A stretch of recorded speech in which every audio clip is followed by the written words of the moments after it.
Assalamualaikum warahmatullahi wabarakatuh.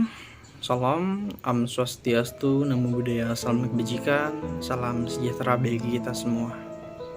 Pertama-tama, perkenalkan, nama saya Hermansyah Nasution dengan NPM 211-0631-020090. Sebelumnya apa kabar? Semoga baik-baik semuanya.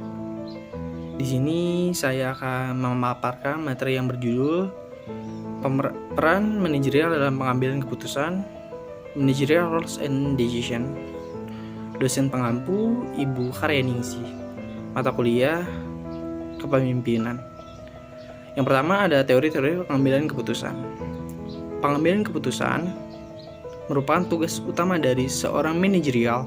Pengambilan keputusan usaha harus berdasarkan perhitungannya yang matang dan tepat, sehingga keputusan yang diambil dapat memecahkan suatu permasalahan dan dapat diterima oleh semua pihak yang telah bersangkutan. Dalam pengambilan keputusan, seorang manajerial harus menyesuaikan dengan ketentuan yang telah dibuat sebelumnya dan harus didukung dengan teknik-teknik pengambilan keputusan. Menurut Stoner dan Hasan, keputusan merupakan pilihan antara alternatif yang ada. Lalu ada Atmosjid, decision making pada dasarnya adalah closing, yang sebenarnya adalah evaluating, dan juga judgment dan selection, yaitu menyaring. Lalu ada Atmosjin juga, pengambilan keputusan merupakan suatu seni, tetapi seni itu mengembangkan tidak hanya tergantung pada bakat seorang, di mana untuk mengembangkan suatu seni tersebut diperkirakan adanya teori-teori. Lalu yang kedua ada peran seorang manajerial. Menurut Mizrahi ada 3 peran manajer utama yang dinamaikan oleh setiap manajer dimanapun letak hierarkinya.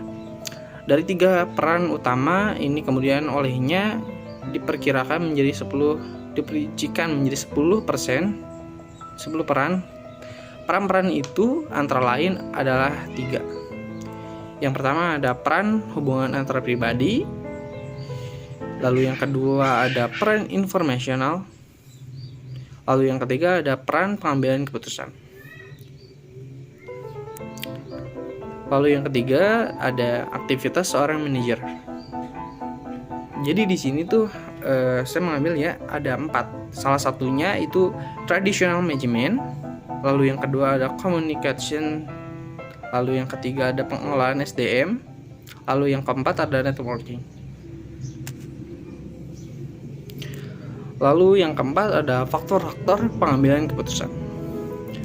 Yang pertama ada hal-hal yang terwujud maupun tidak terwujud, yang emosional maupun rasional, perlu diperhitungkan dalam pengambilan keputusan.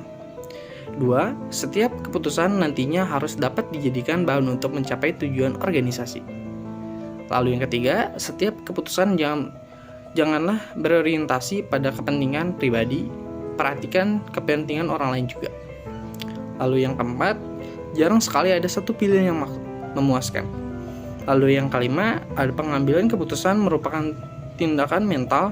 Dari tindakan mental ini, kemudian harus diubah menjadi tindakan fisik. Lalu yang keenam, ada pengambilan keputusan yang efektif, membutuhkan waktu yang cukup lama. Lalu yang ketujuh, pengambilan keputusan yang praktis untuk mendapatkan hasil yang baik. Atau yang kedelapan, setiap keputusan hendaklah dikembangkan agar dapat diketahui apakah keputusan yang Anda itu betul. Yang kesembilan, setiap keputusan itu merupakan tindakan pemulaan dari serangan kegiatan berikutnya. Yang kelima, yang kelima ada langkah-langkah pengambilan keputusan. Di sini ada 6 ya. Yang pertama ada mendefinisikan suatu permasalahan. Lalu yang kedua ada mengidentifikasi kriteria keputusan. Lalu yang ketiga yang menimbang kriteria. Lalu yang keempat mengembangkan alternatif. Lalu yang kelima mengevaluasi setiap alternatif. Lalu yang keenam memikirkan keputusan yang paling optimal. Di sini selanjutnya ada studi kasus dari PT Kereta Api Indonesia atau disingkat PT KAI. PT Kereta Api Indonesia Persero disingkat dengan atau PT KAI adalah badan usaha milik negara Indonesia yang menyelenggarakan jasa angkutan kereta api layanan. PT KAI meliputi angkutan penumpang dan barang. Pada analisis yang dilakukan PT KAI, bagai masalah mungkin sering dapat sebelumnya di dalam pengelolaan keputusan, baik itu dari segi infrastruktur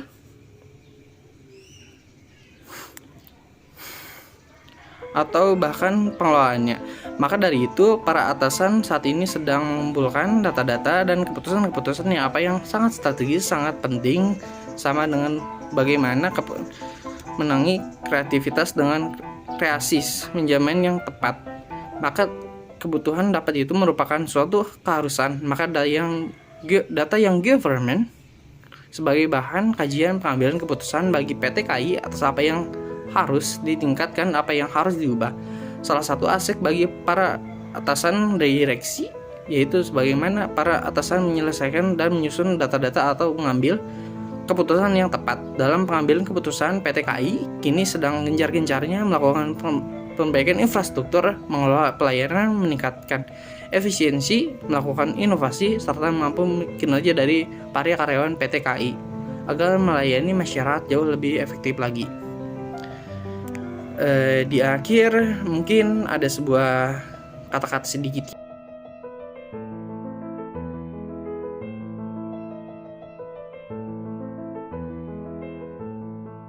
Jika menaiki pesawat, kau bisa duduk tenang tanpa mengetahui siapa pilotnya. Lantas mengapa kau masih mengkhawatirkan hidupmu? Padahal kau tahu Allah yang telah mengatur segalanya.